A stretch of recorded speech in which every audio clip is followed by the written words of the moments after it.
Welcome back to the St. Baldrick's Impact Series. Our guest today is Hanna Jorgenson. Hanna is a childhood cancer survivor and advocate and a 2023 St. Baldrick's Ambassador. Welcome, Hanna. Thank you for having me.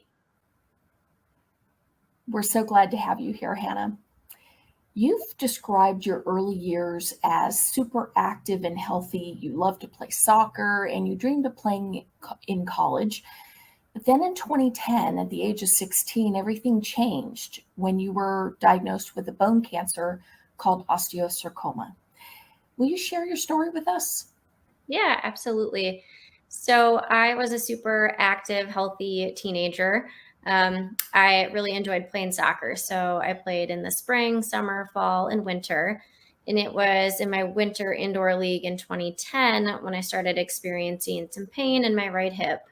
We kind of chalked it up just to a normal sports injury. So I was doing some physical therapy to make the swelling in my hip go down. But after a few months, it really wasn't getting any better. So that's when we did an MRI, which showed a grapefruit-sized tumor in my right hip, and I was diagnosed with osteosarcoma or bone cancer. So my treatment protocol was 17 rounds of chemotherapy.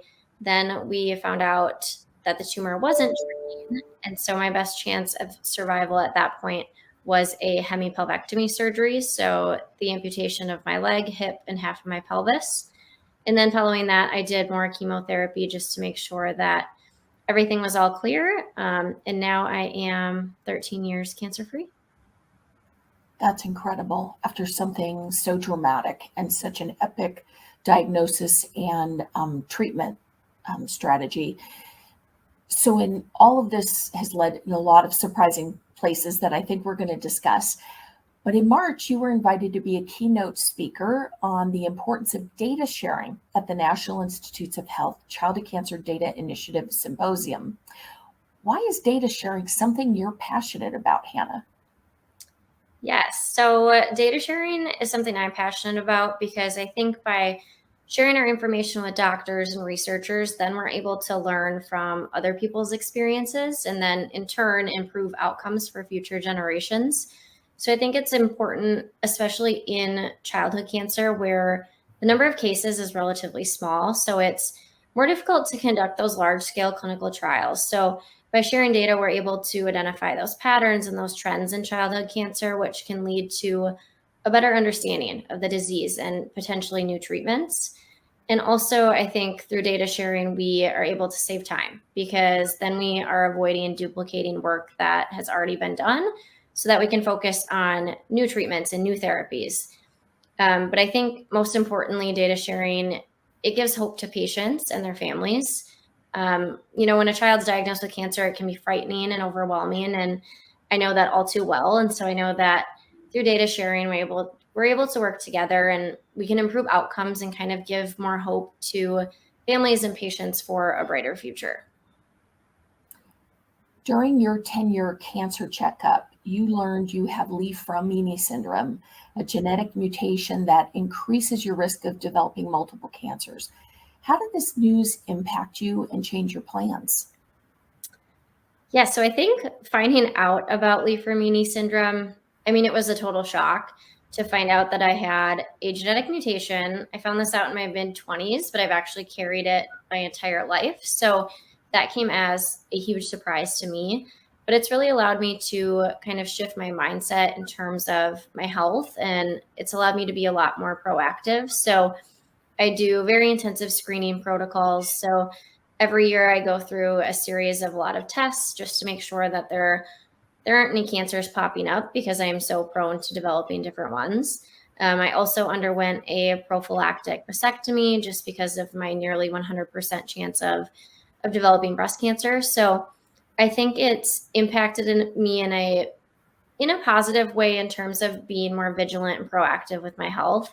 They say knowledge is power. And I think knowing that I have this genetic mutation has been really powerful. And it's just allowed me to be proactive and vigilant, which has been a blessing.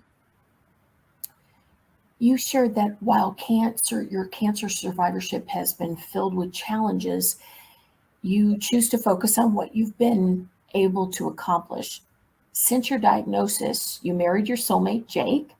You completed your master's, launched a marketing career, and adopted a loving three-legged German Shepherd named Frankie.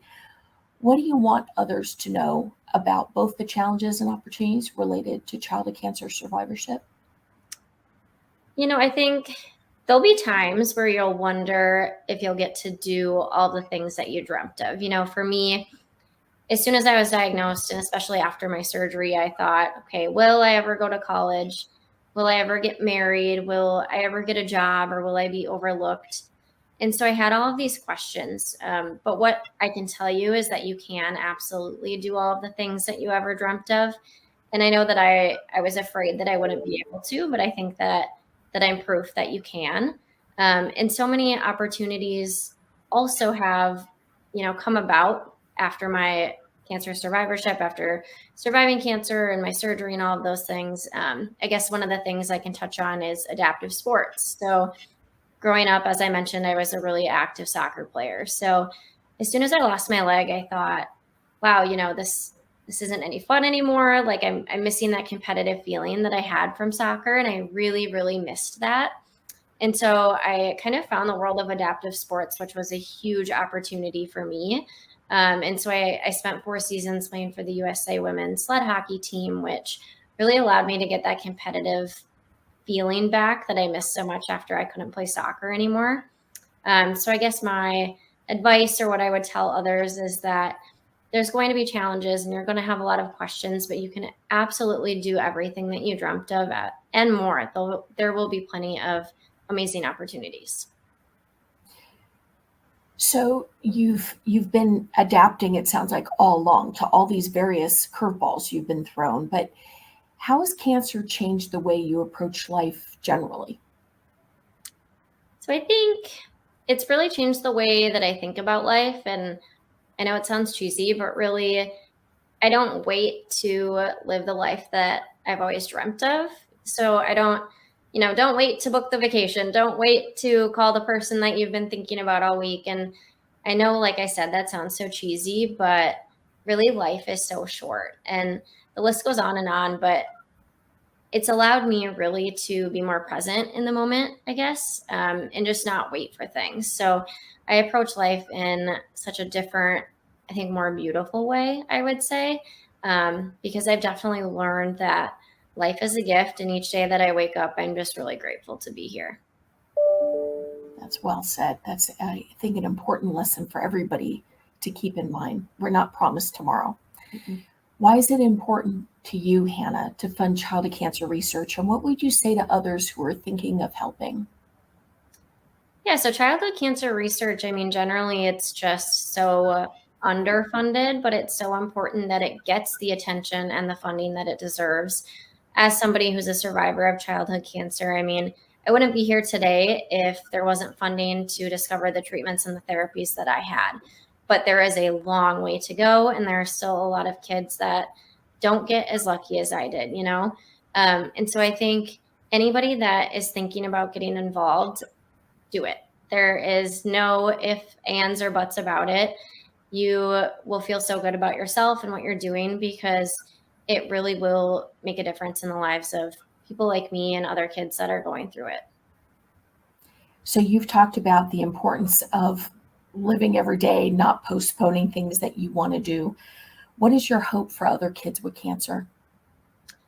I hope that other kids with cancer can think about the future and what's to come. I know when you're going through it, it is so incredibly difficult.